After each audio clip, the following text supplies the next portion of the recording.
Hey friends, welcome to Bokeh, a podcast exploring the ever-blurring lines between the personal and business lives of professional photographers.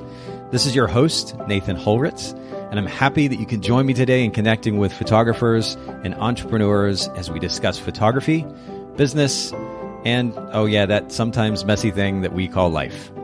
This podcast, it's brought to you by Photographers Edit, custom image editing for the wedding and portrait photographer. Just visit photographersedit.com. All right, Bokeh Podcast listeners, we are back for yet another episode, and I'm here with literally a brand new, I'm going to call you friend, Devin, because I consider our guest friends. Brand new friend of mine, Devin Robinson, has made time to hang out with us today, and I really appreciate you doing that for us, Devin. Heck yeah, man. I'm pumped to be here. And you're based in, I've been telling our listeners I need to do a better job of kind of actually introducing our guests versus just diving straight into conversation. So you're based in Charlotte. Is that correct? Charlotte, North Carolina? Yep. Cool. Yep. Charlotte, North Carolina. I've been here for about 8 years now, I guess. So I'm from LA, moved out here to play baseball in college. And then just now I am living in Charlotte, and my wife and I live here, and we are fostering. So we recently just got our first placement, which we're really pumped about. He's an amazing kid. It's difficult, but it's been really, really rewarding. Congrats on that. And by the way, I'm going to go ahead and share your Instagram account. It's just Anchor and Veil, Veil. For those of you listening in, of course, we'll link to this in the show notes. But 3 posts ago, so this is a post for those of you listening in a little bit later, I guess just at the end of April, there's this picture, beautiful image, by the way, of your new foster child. It looks like he's washing the bicycle down after a ride. Yeah, that actually was literally the first day we got him, and he wanted to go ride his bike, and so I took him out to ride his bike. And of course, as we went to go ride, he just like completely ate it, and I felt like I was the worst parent in the world because I have no idea what I'm doing, and this kid is just like screaming bloody murder. And I just, like, it's the first day he's been with us, and he's an 8-year-old kid, and he's had a hard life, but like it's been just nice to be able to be a safe place for him in this season in life, and who knows where it's going to end up leading to. But yeah, that was the first day we got him, and so I broke out the camera just to I think it's super important to be able to capture this season in life and these memories, just even whatever it leads to, whether he goes back and is reunified with his parents in a safer home, or he ends up staying with us. So, but it'd be really cool and really sweet to have these moments kind of captured right now. Wow. I'm really stoked for you guys. Truly. I've had the privilege of parenting 2 kids now for, going on 17 years, a little bit more than that. Nice. It is a privilege, and it's also a really interesting learning experience. And I already get the sense that you're a thinker. And I can see you kind of going through the process of parenting and learning a lot about yourself through it as well. I know that I have personally. And so I'm really happy for yourself. And also, your wife's name is Catherine, correct? Yeah, correct. Yeah, well, I'm stoked for both of you guys. Now, you said you came from LA. Did you kind of bring the West Coast style of wedding photography to Charlotte? I have no idea. I don't think I did. I didn't start photography until I had to, because people kept asking me to do their weddings. And so I didn't know anything about photography in California. There's really good light in California. So I don't think I brought a lot of that, because I don't use a whole lot of, I use backlight, but I don't use a whole lot of backlighting. Okay. So I don't think I brought that California style to Charlotte. It really is true, though. I mean, it may sound a bit cliche, but I had the opportunity years ago when I was shooting weddings to go to a workshop in the Orange County area with Mike Colon. And we were shooting midday, and this was back in the day of Nikon D1X. So these were it was still relatively new to the digital space in general for professional photography. And the dynamic range on this thing was terrible. It was under 6 megapixel. And here in Tennessee, where I live, if we were to go shoot a wedding in the middle of the day, particularly with a bride's dress, and then slightly cloudy, and you got this really harsh light and shadows in the eyes, and the dress would get blown out, especially because of this camera's poor dynamic range. And I remember shooting there in Orange County on the beach, middle of the day. I think I had it an aperture priority, and just the camera was nailing exposure every single time. No blown highlight detail or anything. It really is just a different quality of light. It really is. And I think, of course, it's because it's closer to the ocean, the sun coming down over the atmosphere over there, or whatever, yada, yada, yada. But it really is different. It's crazy. It is, but it's great. It's good light. I love it. But no, cool. I don't live over there. Well, welcome to the East Coast. A little bit late, but I like the feel of the photography that you're offering, the style of photography that you're offering.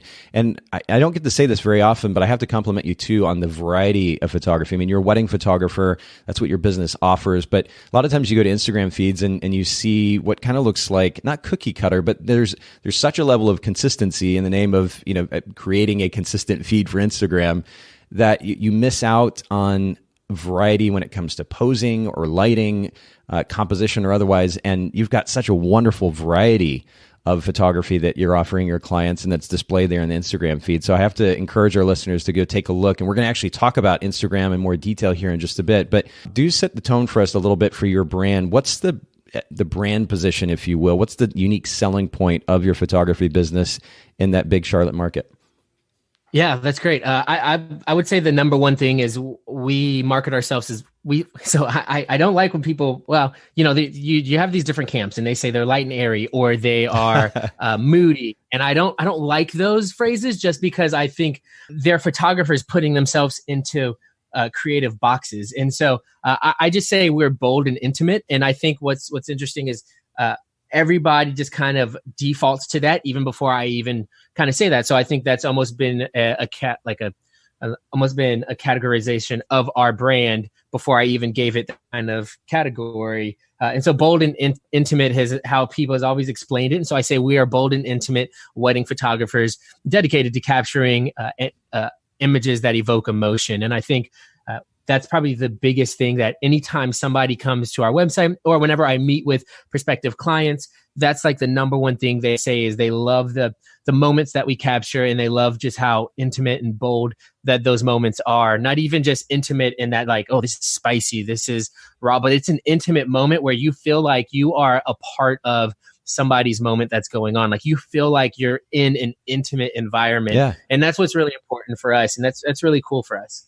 Well, speaking of that intimacy, I still count it such a privilege. And I don't shoot weddings anymore. I did for a bit over 10 years.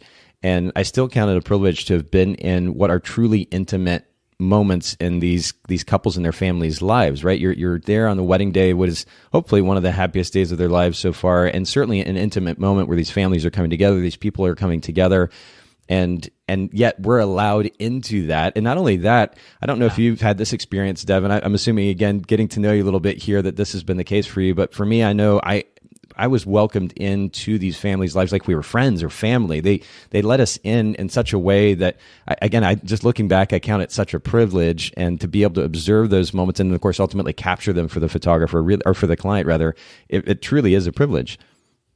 Heck yeah. No, and it's crazy. I'm super thankful. Now, this is very interesting, but I don't want to say I'm exiting, but I'm kind of on the out as well as far as wedding photography is concerned. I do shoot weddings, but I've started another business. But it is one of those things that I think I'm going to miss the most about it, is the ability to be able to capture a lot of those moments that people will cherish forever. Like just the tears and the way that people respond to the photographs that they get or they see. There really is a lot of times just nothing like it, and it's incredible. Yeah, it really is. Now, you have me curious. My curiosity is piqued here. Can you talk a little bit about the new business, or is that kind of under wraps still? No. That's great, man. I love business, and I'm sorry. It's funny because I know that you asked me with talking stuff or things to talk about, and like I just completely didn't even mention anything about this, so you don't really have any idea. So one thing I'm doing is moving Anchor and Veil into more of a studio style photography. So I think I have 5 main photographers, 2 cinematographers, 4 or 5 second photographers now. Wow. And so just kind of moved into that and went to that space, especially as we're going to be fostering children. I would like to have a little bit more time dedicated to spending to them. And that's really important to me. Yeah. And then now, so my friend and I in Charlotte here have started a marketing firm that is doing fairly well. It's called 944 Media, and is super excited about that. And I think that's going to kind of be the future of where we go, just because I love marketing and digital marketing. And it's more of a content creation and digital marketing agency. And then also, this is one thing I'm super excited about as well, is I bought into a conference. So it's actually a creative entrepreneurs conference that we haven't launched quite yet, but I'm super excited because I think May 15th, we're going to be launching it, and almost like a soft launch type thing. And so super excited for that. And so I love just a bunch of different things and just doing all kinds of stuff. And in my life, and just keeping things really busy is always just fun for me. And so that's just kind of where it's heading. That doesn't mean I'm going to stop completely photographing weddings. I think I'll probably take about 5 a year, but just really coming back and then just giving that to my associates is kind of the plan for the future. And also, just so you know, like, I am 100% open book. Any question you have or anything like that, we can talk about it. So don't ever feel like, oh, I don't know if I should ask him that or not. Like, I am asking. I'm great with that. I think, man, my number one goal is to give a ton of value anywhere that I possibly can. And so in any conversation, in any podcast, in any kind of interaction, I want to give a ton of value. So whatever you want to ask, you can ask. It's open. I'm an open book. I really appreciate that, Devin. Well, we're certainly on the same page when it comes to the focus on adding value with this podcast. We're well over 250 episodes in now, and we're continuing so awesome, to try to iterate. And it's been a real learning curve for me, both as a conversationalist and as an interviewer. But ultimately, the focus is to add value, and we're constantly getting feedback, or consistently looking for feedback from our listeners as to how we can do that even better. So for those of you listening in, don't hesitate to shoot an email to me, just nathan@photographersedit.com, and would love to get your feedback, positive, negative, constructive, or otherwise.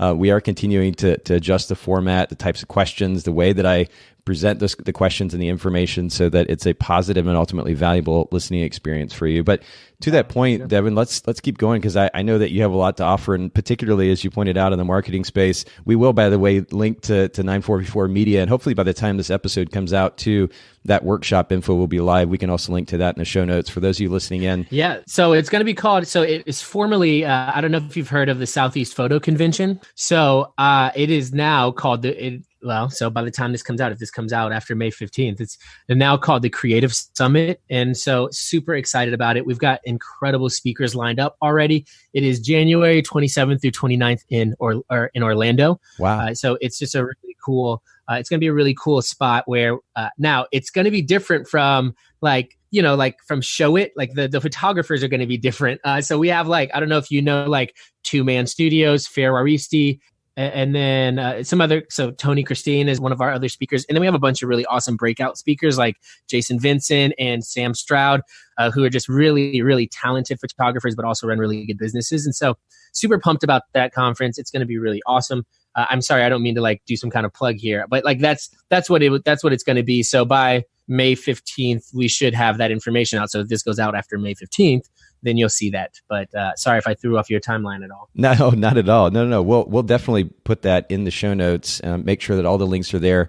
And for those of you listening in, again, take advantage of the show notes. It's BokehPodcast.com. podcast.com. You'll see the resources that we've referred to today, an outline, timestamps, etc. for the episode. Just check it out, BokehPodcast.com. And we'll make sure to link to these resources.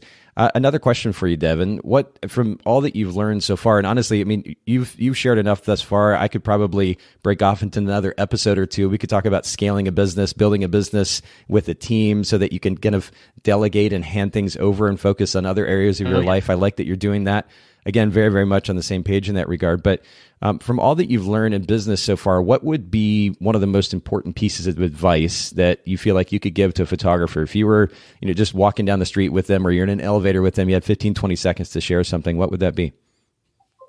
It's really interesting, because I think before my answer would have been something like, oh, you just gotta make sure you're out there grinding, or you gotta do something like that. Or the number one piece of advice would have been something like never get really used to, or kind of the idea of being romantic about what you used to do, because times are changing. You always need to adapt. But man, now that I have this 8-year-old kid in our house, I think it's just priorities. And I think, because what ends up happening, and a lot of times is, even for me, as I've tried to pursue success and whatever that looks like in my life, and even tried to pursue notoriety, being nominated as Rangefinder's Top 30 Rising Photographers in the World, or winning Fearless Awards or Junebugs Awards. Or even just growing a business to where, $200,000-$300,000 a year, those kind of things began what my metric of success looked like. And then in doing so, everything went on the back burner, like my marriage and my relationships. And it almost led us into divorce, and it almost led to an area that I don't ever want to go to again. And so then now, I think that reorientates my priorities are where it matters. And so number one, that's my faith, right? Like there has to be a foundation that one, my identity is not found in the awards or what the world thinks the success is, but it's found in Christ, and that my identity, and that is a firm foundation that can't be shaken by what people think about me or what my perception or my perception is to the rest of the world. Yeah. But it's based on something that has eternal value, and that's super important for me. And then second is my family. Like there's just nothing that I'm willing to give up for the sake of my family anymore. And so that's part of the reason why, yes, I scale a business so I could still provide for my family and not have to worry about working every single weekend, but then also spending so we're not working every single weekend so that I can spend time with my family and this kid that needs extra attention because he hasn't had that all his life. And so I think at the end of the day, man, here's the thing. And at the end of the day, like, what's it all for if it's not for family or something with eternal value? Because you can't take it with you when you die, and people are going to forget your name way quicker than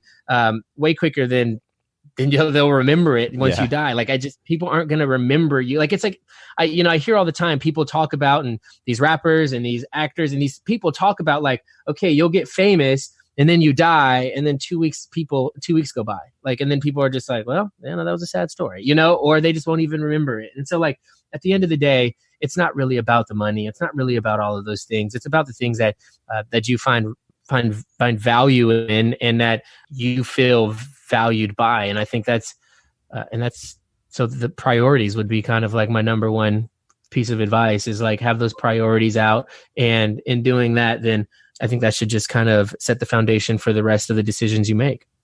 Well, you talk about, right, there are multiple talking points here really, but you talk about the significance of values. And this is something that I've discussed on the podcast a little bit more as of late.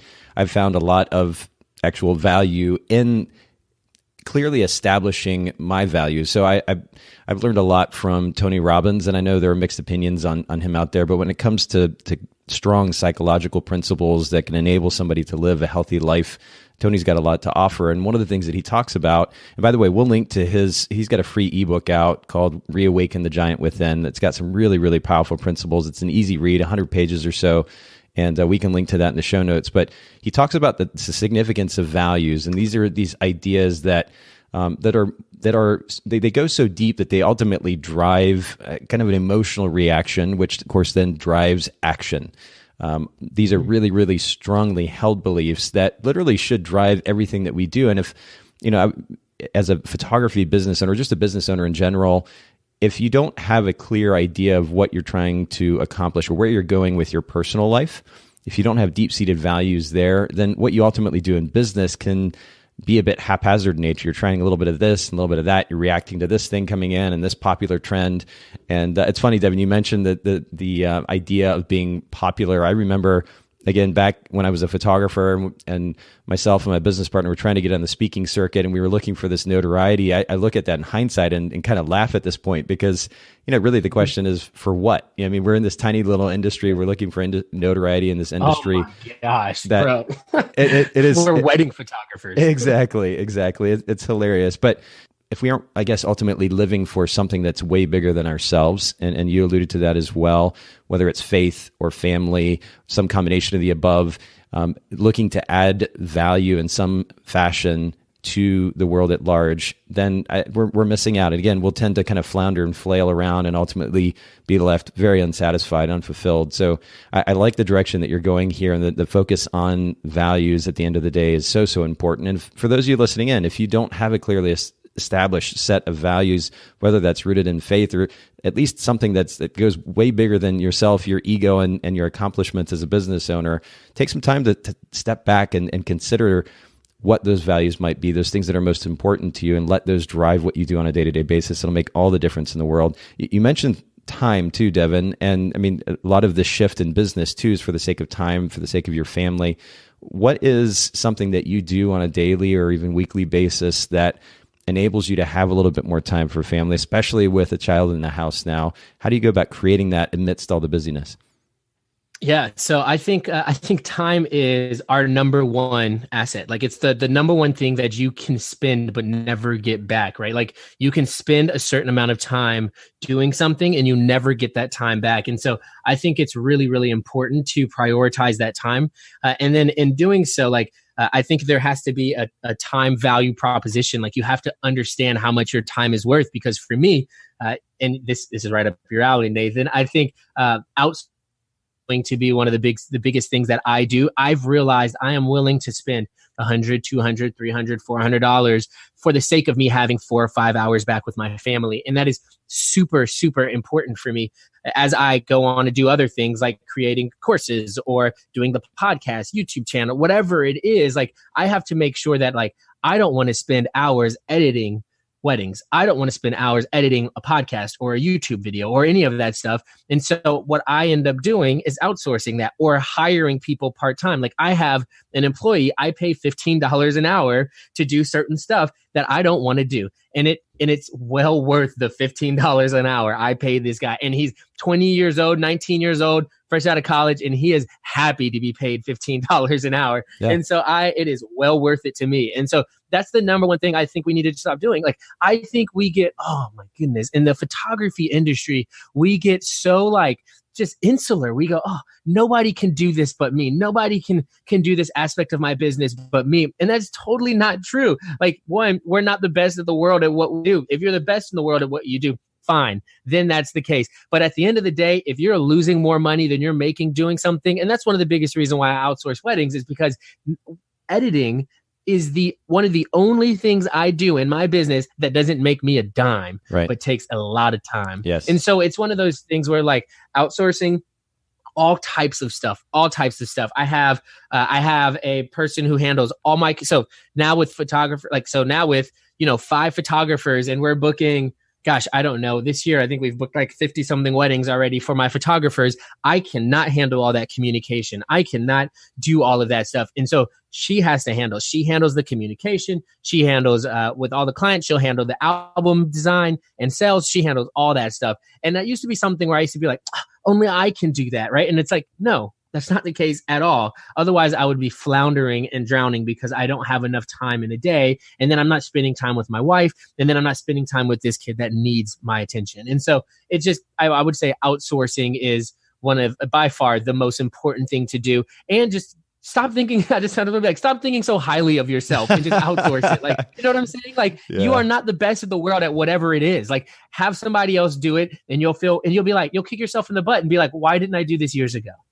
It's so true. It reminds me of a conversation I actually had with a good friend of mine, Thomas Flint, on the podcast, actually. And he pointed out something very similar. He said, this idea that you can't give up control to outsource would suggest that you think that you're literally better than anyone else out there at doing this thing. If that's the mentality, there's a bit too much ego involved. So I'm glad that you point that out. And it may seem convenient that I would point this out myself, but the irony is that I'm even learning this lesson myself as Photographer's Edit continues to grow, and I'm learning to delegate even more to my team. And I'm lucky to have such an incredible team. Been a great learning curve for me. But one of the things that we have to emphasize in this process of delegation or outsourcing is the significance of, certainly, number one, kind of setting aside your ego and being willing to let somebody else take this thing and do it their way, and understanding that if it's 85, 90% the way that you did it, it's more than good enough, number one. But two, in that process, it does require good communication. Like any relationship, it requires good communication. And that means not assuming that this person can read your mind based on a couple of sentences. Understand what it is exactly that you're looking for, and then learn how to concisely and effectively communicate what it is that you're looking for to that person. I think that's one of the things that I've seen quite a bit on the Photographer's Edit end of things is, photographers they like the idea of saving some time by delegating their editing work, but at the end of the day, they're not necessarily willing to take the time to communicate in detail, concisely, thoroughly what it is that they're looking for. They kind of just expect their minds to be read, and it doesn't work that way. Whether it's editing or album design or accounting or in anything, there needs to be thorough communication, wouldn't you say? Yeah, and that's super important, because I think without that proper communication, then there just becomes frustration. And in that frustration, you start to lose faith, and then in losing faith, then everything just starts to go downhill from there, because then people start to quit, or people just don't feel valued. Right. And I think that's super important, especially when you hire people, is to make them feel valued. And that's one of the big things that I try to communicate with my photographers is I give them so much freedom. I don't even care what they post on Instagram. You know what I'm saying? Like, there's so much freedom I give because I want them to feel so valued by me that they don't want to go anywhere else. Like, I have one of the best photographers in Charlotte on my team, and this girl does not want her own weddings anymore because, one, I pay her well and I really value her as one of my photographers. And so, like, that's super important. You communicate value well, like you communicate well and make somebody feel valued, then they're going to be really loyal to you. And that's just so important as you run a business. Oh, that's good. Let me shift just a slightly different direction. We were talking about, well, you've been sharing how you've continued to grow and to learn, and your business has iterated. And now you've got other things that you're launching. But what is a great source of learning for you? Maybe one of the most impactful business or self-help books that you've read, maybe 2 or 3, even if you have a few that come to mind. What are those? Yeah, great question. I hate reading. Okay, so like, I'm gonna tell you, I don't read. Here's the thing: about 10 years ago, I think the statement "leaders are readers" was true, 100%. But I think now in this day and age, I think leaders are consumers of content, and there's so much content out there that I don't think there necessarily needs to be a book. That now there are great books. Don't get me wrong, great books. But for me, like, so I read a book. In February, I read this book called Launch. I read it in like 48 hours. It was amazing. And that was really good because I'm in the process of building like a huge course. So that book was good for that in that context. But before that, I can't tell you the last book I read. And I can't tell you how long ago it was. Like, I don't read. And so sorry for any of your listeners who are expecting a good book, or sorry for you that was expecting a good book. I can't tell you, man. Honestly, I have books. I don't read them. And that's kind of about it for me. So I think, like, for me, it's been podcasts, YouTube, Google. Yeah, those are like my biggest sources of educational content. And for me, like, honestly, I learn by experience. And so I mess up a lot. And that's okay with me because I know how to quickly change what I was doing and do something else. And I think I'm also an early adapter to different types of things. I'm willing to take the risk on some kind of app or some kind of something that I think is going to help me in the long run. And like my assistant says, she's like, you use more systems than anybody I've ever seen in my life. And it's because, like, I want to streamline everything. Like, I just want to streamline everything. And so if I can streamline it, I'm going to use that system. I'm going to pay $30 a month to do it because it's going to save me way more than $30 a month. And that's just kind of how I am. And so I learn by experience, and I do learn and get motivated by podcasts and things like that. But it's probably been like a month or two since the last time I listened to a podcast, and I run a podcast. So like, I'm just all over the board, man. And sometimes some seasons are a little busier than others. Like right now, I just have so much going on that I'm not consuming a lot of content. But then there'll be another time where I kind of bring back, and then I'm consuming a ton of content. But it's not necessarily a book. So I'm sorry, I don't have any recommendations. I barely have even podcast recommendations. I probably have to pull my phone up to remember what they are. But I would love to be able to give those to you if you want them. Well, I do need to give a shout out to your podcast too, the Anchored podcast. We'll make sure to link to that in the show notes as well. For those of you listening in, wondering why this conversation is flowing so wonderfully, Devin actually has experience as a host and an interviewer himself, so he's quite the talented conversationalist. But one of the things, and of course, one of the great values, if you will, or value adds of having a variety of guests on our podcast is that we get different perspectives. And one of the things I love about your perspective when it comes to learning is, you pointed out Google, YouTube, podcasts certainly, but Google and YouTube, I'm thinking specifically about the value of going to look for something, information, advice, help when you need it for a very particular purpose versus just kind of reading about any and everything. Because the reality, of course, is that a lot of business books, self-help books, have a lot of fluff in them. And so I actually have a lot of respect for the specificity of that learning approach, in addition, of course, to just learning from experience, going and doing and learning the hard way maybe sometimes. But instead of just consuming a ton of content, all the content, just for the sake of consuming content, the specificity of going and looking for the information when you need it, I think is a really important perspective to consider. Oh yeah, for sure. And I think that's also why I think online education is doing so well. I think so I'm not doing any kind of plug here. I'm not even gonna tell you what it's called, but like I'm in the process of just creating like probably hopefully the biggest wedding photography course on the face of the planet. But like that's like part of the culture and who we are nowadays is that like there is this desire for a specific type of learning. Like, and I think I can't remember the metric, but it was like, 5 or 10 years ago, online education was like a $25 million industry, but it's projected that by 2020, it's going to be like a $10 billion industry, like a year industry, because like there's just so many people that are willing to learn specific things from specific people. And they want to know, like, how do they run a business? How do they do this, like online coaching or whatever? And it's goes to what you were just saying. Like, it's not a broad, $40,000 a year education that you're getting on,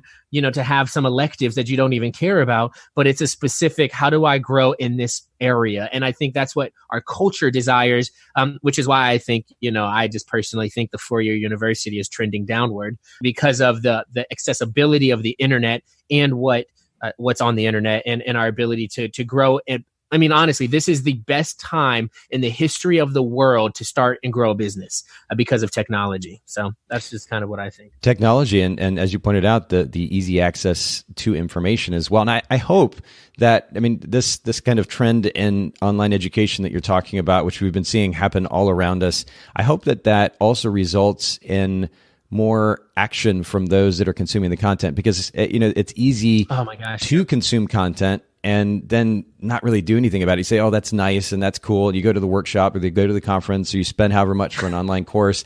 And then the question is, what do you actually do with that at the end of the day? So I hope that the specificity, the wide range of content available regarding specific topics means that there are more people doing more with that information too.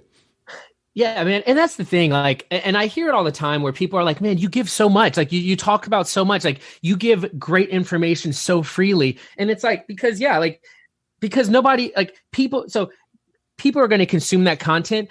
5%, 1%, 2% are actually going to do something with that content. And it's why people in Charlotte are like, oh man, like, why are you so free with your associate program? Why do you let them use all of the images like that or build their businesses like they do? And I'm like, because the first thing is if they want to leave me, they're going to have to work harder than me to, and second of all, I've got a brand already established. So I'm not worried about competition. Like there is no competition in our Charlotte market. I think that like one of my collections is double the next most expensive photographer in Charlotte. And yet we book out like, I think already we've booked, I don't even know, like 50 or 60 weddings this year so far. And like, I'm not worried about competition because people are going to learn, but only like 1 or 2% people are actually going to go do, you know what I'm saying? Well, not only that, but there's an interesting kind of tendency in the market, which is that while someone or maybe a group of people may start to copy what you're doing, at that point, if you continue to function the way that you seem to, you're going to already be the next 2 or 3 or 4 steps ahead because you're continuing to iterate, to learn, to grow, to change, to look for the next thing.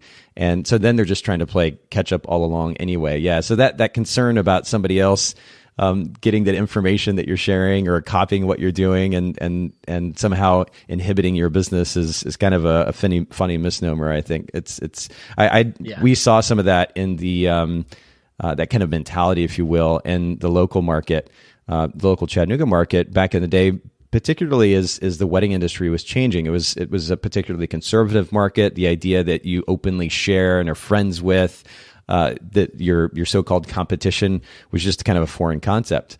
But we saw so much value not only in sharing with each other, but also understood the reality, which was that if we continue to push ahead, we have nothing to be actually concerned about. So that's the biggest part of it, man. I think that fear comes from an insecurity that is breeded from complacency. You know what I'm saying? So like, It's the fact that they're not doing anything or working as hard or they're fine where they are. That's what kind of festers and brings about this insecurity that then brings about that fear of, oh my gosh, like, like whatever. But I think that's where it comes from. And that's just so crazy. Yeah. It's a reactive mentality versus a proactive mentality. And I think you make a really great point there. And it's a good point of consideration for our listeners. And you know what, let's just kind of shift into our kind of primary focus for today in conversation. Oh yeah. And I love, and don't get me wrong, I love the wide ranging conversation. I think this has been great, and I'm sure we'll follow some other rabbit trails and tangents along the way. But you mentioned earlier that you're developing a marketing company, and when you and I were discussing briefly what we might chat about on the podcast today, we talked about Instagram, more specifically hacking Instagram, and you were using a phrase, authentic engagement. And I want to get into what that means here in just a little bit, but let's start just with purpose and kind of philosophy that drives use of Instagram. Because, it's one thing for us just to jump on Instagram and start to post kind of randomly and haphazardly and reactively. But tools are way more powerful, I think, if you actually use them with purpose. So I'm curious first, how do you see the purpose of Instagram for your brand and business? Yeah, that's a great question. So I think in the most basic and practical sense, you've heard this phrase before, but I'm going to dive into this phrase instead of just like then just code everything I say with this phrase. But there's this idea of profitability over popularity when it comes to Instagram. And when I say that, like, it's interesting because I can, unless somebody is like a mega influencer with 200,000 followers, I can almost directly correlate the amount of people they follow with the amount of money they're making as wedding photographers. Now, this works differently in other industries, but in such a service-based and a relational-based industry, I feel like I can almost do that because what it means is, like, I think that one, Instagram allows you to be super, super picky with who you follow. And in being picky, you can almost begin to think about the exact person that you want to engage with. So I can have an avatar, 26 to 36-year-old bride who likes Louis Vuitton, who shops at these places, who goes to these bars, and then I can begin to target that person specifically. And so I'm just going to get real practical with how I'm talking in those things. I'm talking about authentic engagement and all of those things. So Instagram allows you to follow 7,500 people max. I max that out just about every 4 months. And so I will get up to like 7,500. And then I have this app that allows me to delete all inactive users. And so I will go through, delete about 400 or unfollow about 400 of them, and then keep following them. And I'm telling you what, so here we go. Let's get practical. I will go on to the search. I will go into the search bar and I will do like Carolina Panthers game or Ink and Ivy bar or something like that. Whenever there's like a big event, I'll go to that event and then I'll go and I'll look up that location service and then I'll start following those people that look exactly like my target bride. And then I'll begin engaging with them. One, I'll start liking their photos and then go from there. And then as time goes on, I'll continue to engage with them. So what I mean by like streamlining authentic engagement. So we live in such a narcissistic culture, right? Like, we live in such a narcissistic culture that Instagram, like, people post stuff for the specific reason of getting affirmation on Instagram. On Facebook, it's kind of, so like for me, I'm going to feed into that and give that affirmation. I'm going to like the photos when they post them. On Facebook, it's kind of weird. If I go through and like their profile photos, they're like, whoa, this guy's creepy. But and then if I do that on like Snapchat, they're like, whoa, how'd you get my Snapchat? But Instagram, 100% invited. So you better believe I'm going in and I'm going to give that affirmation. Like, they did a study and it said that 48% of men and women fall into this. Like, so when taking selfies, 48% of men and women fall into they'll take 2 to 5 selfies before they post. And they'll be like, okay, this is good. 28% of women will take 6 to 10 selfies before they finally post it. 7 to 8% of women will also take 11 to 15 selfies before they choose the perfect one. So you better believe when they choose that perfect one, they want some sort of affirmation for the one that they've chose, and I will give that to them. You know what I'm saying? And so in that, I'm kind of feeding in. I had a really long conversation. So I recently photographed a wedding, and one of the guests there, so it was like a destination wedding, and so we were all hanging out a couple of days before the wedding, and I was talking to him about this, and he's like, but isn't that just like contributing to this cycle that Instagram creates? And I'm like, yes, it does. But I'm like, yeah, it does. But like somebody's going to do it. Like, this person is seeking affirmation somewhere. Why not be from you? And so for me, that's just how I think. And like, so I went and I had my brain mapped, like, really crazy. They put like this thing around my brain and they kind of, they map my brain. And so like they can tell me all different types of things, like that I'm impulsive, that I'm socially inappropriate. Like even when I thought I wasn't, it said that I was. Well, in 2016, the Association of Psychological Science did this brain mapping of 32 teenagers between 13 and 18 years old. And so in 12 minutes, what they did was they showed them 148 Instagram photos. 40 of them were their own. And so what happened was every time that those kids saw their photographs with some kind of affirmation, like the nucleus accumbens part of their brain, wherever that is, started firing off. And what it fired was not just like excitement. The nucleus accumbens is like the reward circuitry part of the brain. And what happened was every time they saw like affirmation on their post, dopamine would fly through their brain. So almost this sense of euphoric experience of like the same way that you get with drugs and sex and things like that. These kids or these people, I get it whenever there's some kind of like or positive notification on my photographs. And so for me, what I do is I take that, and guys, I'm telling you, this is like in the non-sleaziest way. I'll talk to you about it in a second. I take that and I leverage that for my business. So I'll give like some sort of a lot of people when they get DMs, a notification pops up on their phone.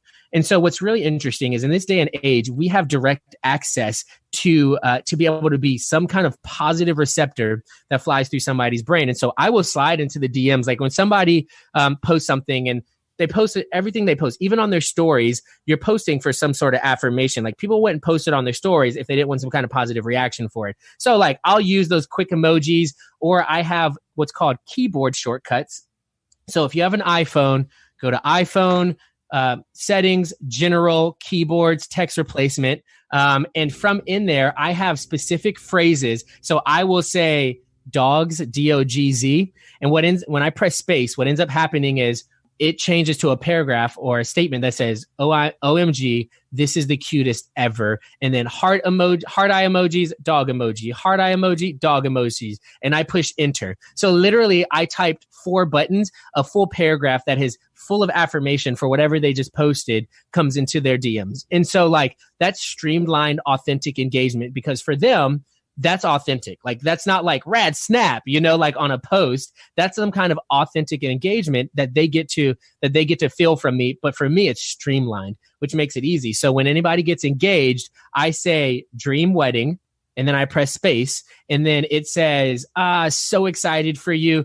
Congratulations, swooning over your ring. And then what I do is I don't say, oh, if you need a photographer, reach out to me. My email is this. I say, so excited for you to plan your dream wedding. If you need anything, don't hesitate to let us know. We are so excited for you. Exclamation point, champagne emoji, bride emoji, heart eye emoji, firework emoji, confetti emoji. And that's what I send. So I have a lot of different streamlined keyboard shortcuts for things like couples goals and the venue. Like so I'll tell you this. I had a bride. So I'll do this for the venues as well. So I had a bride at one of the nicest venues in Charleston, and she posted and she's like, can't wait to get married here. This is going to be, in whatever the date was.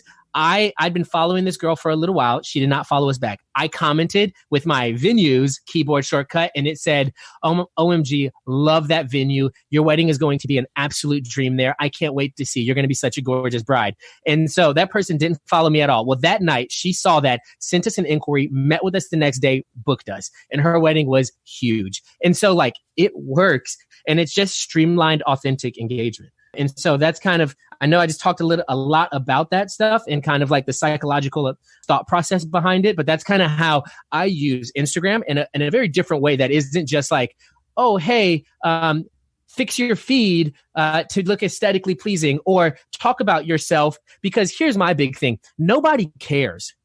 Okay, so like nobody cares about you and your obsession to dogs. Nobody cares about you and your photographs. The only 2 people in the world that care about my photographs are me and my mom, right? Like my wife doesn't even care. I'll be like, babe, check out this photo. And because she loves me, she'll give me like sympathetic heart eyes, right. Like that's kind of how my wife is. But nobody cares. What they care about is how the photo makes them feel. They follow you because how you make them feel, not because they care about your work. You know what I'm saying? It's how your work makes them feel. And so once we understand that, that changes the way that we use Instagram.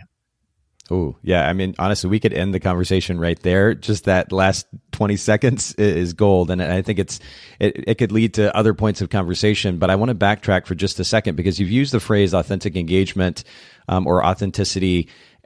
How do you define that phrase? Because just to be frank with you, when I think about authentic engagement, I'm thinking about truly trying to connect with someone on a deeper level.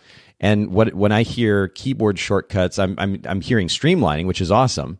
But if I'm keyboard shortcutting this phrase that I'm also feeding to 50 other people, that doesn't feel very authentic to me. It certainly seems like a great way to encourage engagement because you make a really important point.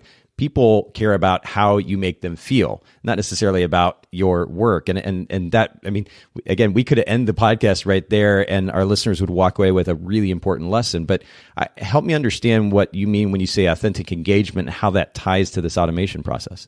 Yeah, cool. So I have probably like 30 phrases that I say fairly frequently. And in that, I will say like, it's really interesting because this streamlined engagement and it's authentic in the sense that it's not, in the sense that it's not rad snap. It's not like, somebody's posting something and where they're like, oh man, like my dog just died. And you're like, cool pic, like it's not that. So it's authentic. It's perceived as authentic from them. And for me, I'm not just putting random quotes. Like it comes from whatever the situation is, but then it also leads to really authentic engagement in the DMs. That's where I want to take it. I don't want to just be another comment on their feed. I want to be an authentic interaction in the DMs. So I can't tell you how many kind of like relationships that we've built in the direct messages because of that I know for a fact are people that are going to hire us. Like I have a keyboard shortcut for something like it says like, hey, you just popped into my feed and I just wanted to drop in and say, hey, you're awesome. And I hope nothing, and I know nothing but amazing things are in store for you today. And you wouldn't believe the reactions I get. Like I consistently get people that are like, this means so much to me. You have no idea how much I needed this today. And so what ends up happening is a conversation happens from that, where I go, well, you're the best. Thanks so much for all that you do. I hope you have an amazing weekend or whatever. Amazing, like conversation actually happens from that. Now, I don't just like cold put that in the DM. These are people that I've kind of already established some sense of consistent communication within Instagram, but they're all my target bride, my target audience. So you better believe once I create some kind of like connection, some relational connection, they're not going to anywhere else. They're just going to come to us, or we're going to be the first person they look at. And that's how it happens consistently. And so it's so easy. I'm going to read you an email that I got I just looked it up, January 25th, 2017. So this is a girl that we had engaged with for a while. She goes, Devin and Catherine, I feel compelled to write, never met this girl in my life, like never met her in our life. We've communicated on Instagram, but she goes, Devin and Catherine, I feel compelled to write this email to you, not to ask for your services yet, but to tell you I find your story and work inspiring. I literally do not know how or why I found you on Instagram, and now I'm a follower for sure. Your photos are breathtaking. Outside of your photographs being outstanding, you interact with your followers on a personal level, and while I assume that this is time consuming, it is worth it. I feel like I know you both from watching your video, seeing your posts, and always having a like from Anchorvale Photo. It's that connection that lets me know that no, you put the maximum effort and love into each of your sessions, and that will ultimately lead to me insisting I book you when the time comes. And then she goes, strangers think you're awesome and find you inspirational. Keep up the good work. And then She put her name. And then I'll tell you what happened. 2 years later, almost exactly, she booked us for her wedding in Las Vegas. So like, that's like, it's for us, it may seem like, okay, it's streamlined, but to them, it seems really authentic. And it does lead to a really authentic relationship that's built through social media. You mentioned earlier the distinction between the Instagram feed and DMs. Can you kind of expand on that just a little bit? I mean, I understand your point about how potential clients don't necessarily care about, of course, the nuances of your work or a photographer's work like we do. But what is the significance and the difference between the IG feed and the DMs, especially when it comes to encouraging better engagement?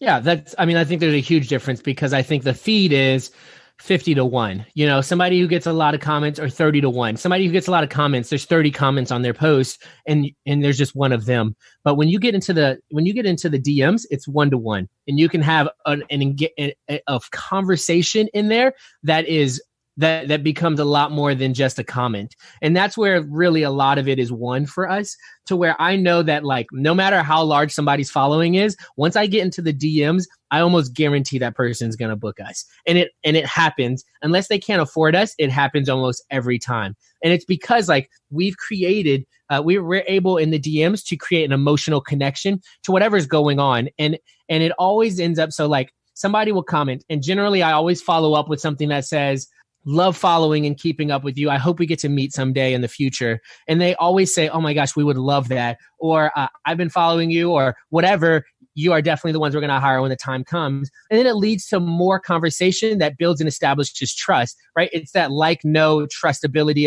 of business that really does come to fruition, especially within the DMs. So when you try to DM somebody and they don't respond the first time, because this is something that I've had experience with, do you continue to push that? Do you have a particular technique that tends to get more engagement? I mean, I know you explained the type of wording that you might use, but what if somebody doesn't respond? How do you go about following up in order to get a response? And at what point do you give up on that?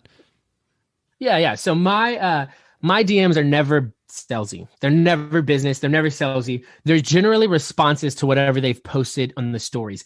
So whenever that's the case, they're almost always going to respond with something because they've put it out there. You know what I'm saying? Like they've put it out there to be connected with. And so I always, the DMs tend to be a much more authentic, like, you know, not as streamlined, sometimes still streamlined, but not as streamlined sense of or piece of communication or a point of response to them. But that's where it, like, I will there's some times where like I have responded to 15 stories and they haven't responded to anything back. And then all of a sudden they respond to something back and then it changes everything. There is a specific person I can think about right now that I have tried in the comments for so long to engage with, and even like 5 or 6 times previously in the DMs. And then finally she posted something and it was like, oh, want to hear the story of this dress? And I was like, yes, I want to hear the story of the dress. Then she told me the story of her dress. And then I was like, girl, I've loved following you for the past couple of years. We get to meet. And she just like spilled it all and was like, oh my gosh, I've loved following you for the last couple of years.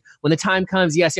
So I'm like, yes, be persistent, be consistent. Like, why not? It's the worst they'll say is no. And maybe they'll block you, but like people don't generally block people, like unless you're being super annoying. And so like, I'm not like consistently in a week DMing somebody, but like, I'll give it time. Sure. Like, you know, maybe next week I'll hit you back up. Don't you worry. I'll be back. Like, you know, like that's just kind of how it is. But I do think so because I am positively affirming what they're putting out into the world and they want that. And so I'm just like, why wouldn't I be the one to give them that? So that's kind of how I think about it.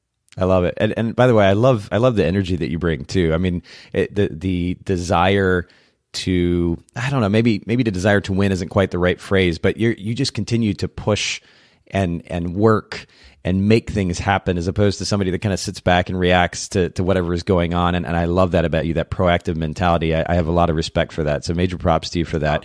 I want to leave our listeners with some really... Oh man, it's almost time to be done. Yeah. Well, I want to leave them with some actionable takeaways, things that they can finish listening to this podcast episode and get up and go do something. Maybe 2 or 3 things in particular that come to mind for you. And you've kind of alluded to at least that many already, but specific things that they can go do today that will help encourage better engagement with their fans on Instagram. What are a few things that come to mind? One thing would be to go and create keyboard shortcuts. So I have a whole list of them in Evernote right now. But what I'll do is like, so maybe create a keyboard shortcut for when somebody finds their wedding dress, and then when somebody finds a venue, and then when somebody gets engaged. What's happened, and I'll tell you, this is an algorithm hack. I have commented so many times with a streamlined dream wedding keyboard shortcut on engaged couples that every single time when I open Instagram, the first post that posts up is somebody that just got engaged. Wow. So like the algorithm, I don't know how it does it, will show me somebody that just got engaged that I follow almost every single time I open Instagram because I've engaged so much on those types of posts. It's like, thanks Instagram. You're like essentially just like handing this to me. And so like I would go and I would create keyboard shortcuts for really big events, or just to like, even I have one for just like couples when I say like, oh, you guys are hashtag goals, something like that. So like create some keyboard shortcuts that are totally you and your brand. That's number one. Number two, so specifically Instagram, go in, right? Wherever, so you should have an idea of your target audience, where they live, where they shop, or where they go out and party, or where their night scene is, whatever. I would go to Instagram, go to the explore page, and I would type in whatever that bar is, whatever that stadium is, whatever that is, that event is, and then go to the location services. Look for your ideal client. As soon as you see them, click on them, and then start going to their profile and then liking like their next 5 or 6 photos. And then from there, you don't have to engage like with a comment or whatever yet, but then as they show up in your feed, keep engaging with them. And here's what's even better, but people will be like, ooh, should I do that? If they are private, definitely request to follow them, because that means that they have to go to your profile to see if they want to accept your following. Interesting. Whereas somebody who's not private, then you're just another 5 likes or whatever in their feed. And if they get a lot of likes, then they never even see your likes. But if they have to approve you to follow them, they go to your feed and they go, oh, I like this. And then they'll probably follow you back. Now, I would say 2 out of 10 people follow me back, but eventually, because I continue to engage with them, most of them end up following me back. That's really, really good. Okay. So 2 really, and honestly, we could have just left with the one, the creating keyboard shortcuts for quick engagement. You know, it's amazing how much time keyboard shortcuts can save. I use keyboard shortcuts on my desktop. I have a keyboard shortcut set up on my phone, for example, to share my calendar, so I can set up appointments, interviews, et cetera, the podcast or otherwise. The keyboard shortcuts in Lightroom for the little bit of work that you might still do in Lightroom. Keyboard shortcuts are definitely the way to go, and they can literally save hours. I have a particular app that I use called Text Expander on my Mac that has saved me hours and hours and hours. In fact, if I actually pull this up right now, it'll probably tell me how many hours I've saved. I'm just going to actually look at the statistics here. This says that it saved me, 7 hours. And this is since I've installed it, I think, on this computer. So 7 hours at 60 words a minute that it saved me. And most of that time saved has just been me typing the keyboard shortcut for my signature in an email, but over 7 hours saved. So taking advantage of keyboard shortcuts in that system on your phone, will you tell our listeners one more time where they go in the iPhone settings to set that up? Yeah, sorry, Android users, I have no idea. But iPhone users, you would go to General Keyboard Text Replacements, and then from in there, you'd be able to change the text to whatever you want it to be. Perfect. And then the second thing that you mentioned was to search and follow and engage with clients or potential clients based on locations. You said those locations would be kind of a reflection of the type of target client that you're searching for. Is that right? Well, yeah. So what happens is, like, for me, anytime there's a Panthers game, that next day, I'm going to look up Bank of America Stadium, and I'm going to search for, and I'm just going to scroll through until I know what my target bride looks like. Yeah. Look, all of us know what our target bride looks like. Don't kid yourself. And so then you'll go through, and that's the one thing about Instagram. It allows you to be really picky. Like, for me, it's hard to unfollow 400 people, because I would say I follow 100 to 200 photographers that inspire me. Then I follow, 300 to 400 random sports and other random stuff. But I would say almost 6,000 to 7,000 people are my target bride. And so it's hard for me, because I'll go through and I'll just find what my target bride looks like. It allows me to be super picky, and then I'll just start engaging with them. And it's easy to do. Now, just the last question for you. Give us some context. We were talking about the significance of time earlier in the conversation and making more time for family. And this is something that's important to me too, being able to spend more time with the important people in my life. When I think about this type of engagement on Instagram, I would automatically assume that it's going to require hours and hours. I know that you've kind of hacked the system, especially with these keyboard shortcuts, but what would you say on average is the amount of time that you spend on Instagram a day that enables you to do this kind of work? All right. So if I go onto my phone and I swipe to the left, I will see and I scroll all the way down, I get the screen time app, right? So screen time, if I look on the last 7 days, how much time I've spent on Instagram in the last 7 days, 8 hours and 18 minutes.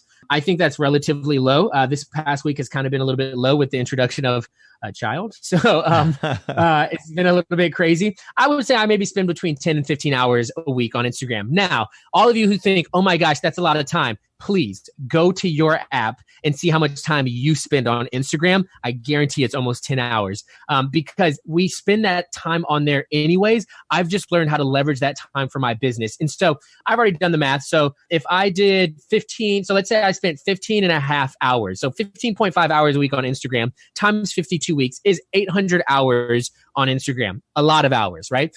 Generally, we spend a lot of that anyways. Now, last year alone, 2018, I made 109. No, so Instagram by itself generated $191,000 of revenue.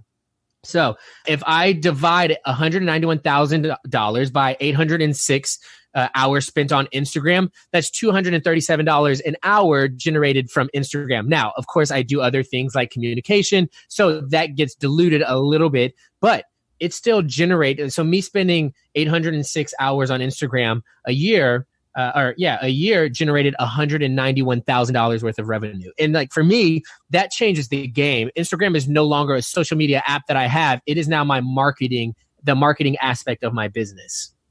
Wow. And I love the practicality of having actually figured out what that time is worth too. That's not something that we do enough in the photography industry, to actually consider the value of our time and take the time to actually break it down, figure out how much time I'm spending doing this particular thing and how much revenue is that actually generating for me. And you talked about how editing, sitting in front of a computer editing, how you don't make any extra money as a result of doing that editing, but the time that you're spending on Instagram is truly and actually leading to revenue generated, which is really cool. And to spend a couple hours a day doing something that's generating that much revenue for your business is, I think, more than time well spent. I think that's really powerful. Yeah, we just hit May, right? We just hit May, and Instagram so far has brought in 70 wedding leads and over $70,000. And it's just like, that's the marketing aspect of my business. Like, of course I'm going to spend, 1 to 2 hours a day on it. Like just now, and the reason why is because I spend 1 to 2 hours a day on Instagram anyways. Like don't kid yourself. Like you do too. Please go and swipe left on your phone and like swipe left to the screen time app, put it on 7 days and see how much time average you have on 7 days on your phone for Instagram. I guarantee like you'll look at that and go, dang, that actually is not that bad. So, or that's a lot. We spend a lot of time on there anyways. Well, your perspective is so extremely valuable, Devin, and I really appreciate you making time to share all of this with our listeners. I want to make sure that they can come visit you on your website and social media, check out the podcast. So if you will, just kind of share all the links and we'll put these in the show notes. Yeah, sure. It's Anchor and Veil, and then is the Instagram stuff. And then anchorededucation.co is where they can find just about everything else that we do with the podcast, the YouTube channel. Everything is pretty much Anchor and Veil photography. We also have 944.com, 9FORTY, 4.com is my marketing firm. We are just about to launch the website, so pretty pumped about that. For right now, we have like a temporary website up, but super pumped about that. It just finished, so we're about to just really go in with that. So I'm pumped about that. And then creativesummit.com is the conference, KREATIV summit.com. So a little bit of a twist on that, on the spelling of that, but I'm really excited about that too. That's great. Well, we'll try to get this episode out as quickly as possible. We'll make sure to put all these resources in the show notes at Bokeh podcast.com. For those of you listening in, make sure you take advantage of the show notes. Lots of stuff there today. And once again, thanks for making time to hang out with us today, Devin. Oh man, thanks so much for having me on. Thanks so much for listening to the Bokeh Podcast today. Will you let us know what you think by leaving a review of the podcast in iTunes or maybe in the Apple Podcast app? And I'd love to hear from you personally with your thoughts about the podcast, maybe suggestions about future topics and guests for the show. My direct email is nathan@photographersedit.com. The Bokeh Podcast is brought to you by Photographers Edit, custom image editing for the wedding and portrait photographer. Just visit photographersedit.com.